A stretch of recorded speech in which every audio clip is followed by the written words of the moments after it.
Muraho, muramahoro. Iyi mukurikiye ni BDF Monde nk'ibisanzwe. Ese waba warigeze kumvaho izina Nkunda? Ese waba warigeze kumvaho izina Nkundamihigo cyangwa General Nkundamihigo? Ese waba waramenye amateka ye ariko utarasobanukiwe ku buryo buhagije? Iyi ukurikiye ni BDF Monde irabikuvira imuzi. BDF Monde, change for better. Icyahoze ari Zaire cyangwa Repubulika Iharanira Demokarasi ya Kongo uyu munsi harimo ubutunzi na n'ubu buracyarimo. Ubwo butunzi bw'uburyo bwose ha mu kirere, mu mazi, ku butaka ndetse no munsi y'ubutaka, aho hose rwose hari ubukungu ntagereranywa.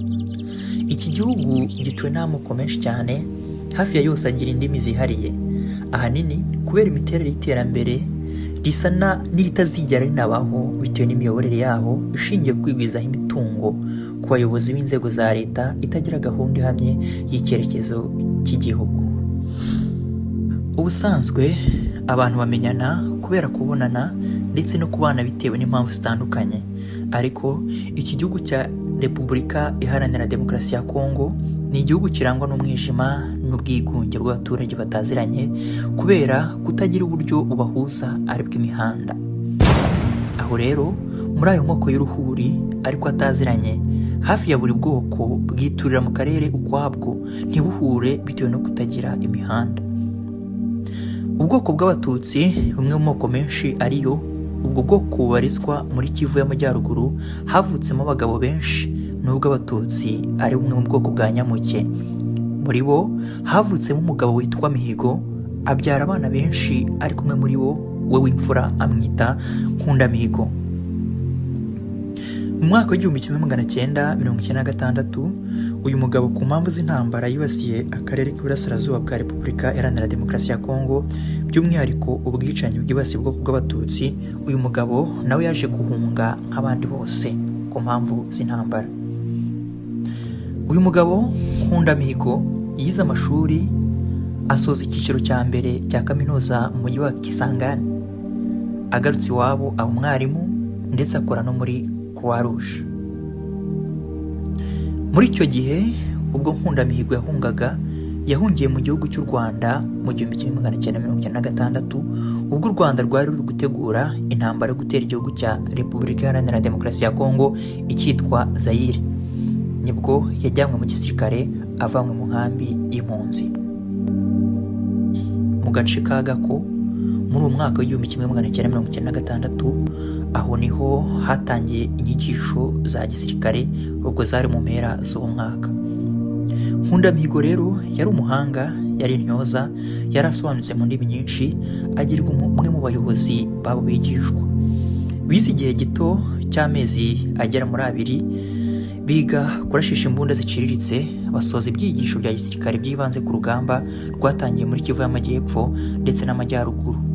Rwari rumaze iminsi mike rutangiye. Uyu mugabo yinjiye byihuse mu ntambara nk'abandi bose, ariko agira umwihariko wo guhabwa inshingano zo hejuru bitewe n'ubushobozi buhambaye bamubonagamo.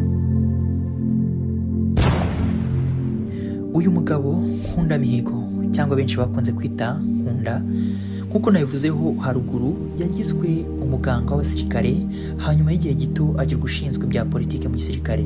Bidaciye kabiri agirwa ukuri iperereza mu rwego rw'akarere k'Amajyaruguru y'Iburasirazuba bwo hagati, abarizwa mu birindiro by'ahitwa Kisangani. Hanyuma gato nibwo Perezida Laurent Kabila yirukanye ingabo z'u Rwanda zari ziri mu gihugu, ari nazo zari ziyoboye igisirikare cya Kongo, zirangajwe imbere na General James Kabarebe wagizwe chef d'état major w'ingabo za Kongo Kinshasa. Nkunda icyo gihe hawe uburenganzira bwo gusigarana ingabo nk'umuyobozi mukuru, colonel w'ikigo cyo yarabereye umuyobozi ushinzwe iperereza. Aho rero nibwo Abanyarwanda batangije intambara ya Repubulika Iharanira Demokarasi ya Kongo yitiriwe Abanyamurenge barimo Azarias Ruberwa. Nkunda yakomeje kuba inkoramutima y'Abanyarwanda kugeza aho Repubulika Iharanira Demokarasi ya Kongo yagiye muri leta ku bw'amasezerano ya Pretoria yo kuwa 16 z'ukwezi kwa 12 mu 2002. Icyo gihe anahabwa impeta ya General. Ntibyatinze yaje kuvanwa ku mwanya w'ubuyobozi kuko atitabiriye ibirori byo kwambikwa impeta cyangwa se amapeti. Ibyo birori byabereye Kinshasa, nuko aricara agumiwe igoma munsi y'inshingano.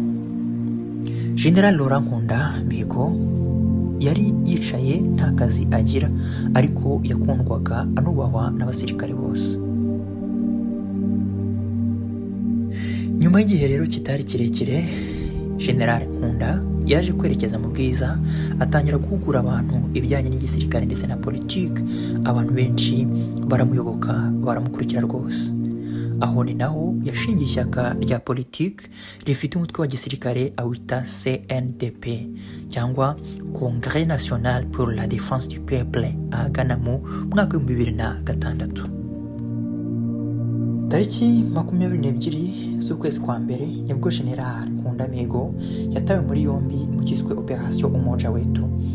Iyi operation bivugwa ko yari igamije kurwanya FDLR, irangirana n'ifatwa rya Nkunda ku butaka bw'u Rwanda, aho yari yasabwe kwitabira inama.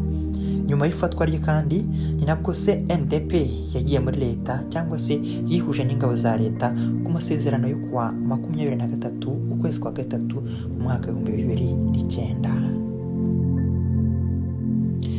Murakoze cyane rero, tubashimiye ko twabanye neza ku kiganiro cy'umunsi kuri BDF Monde.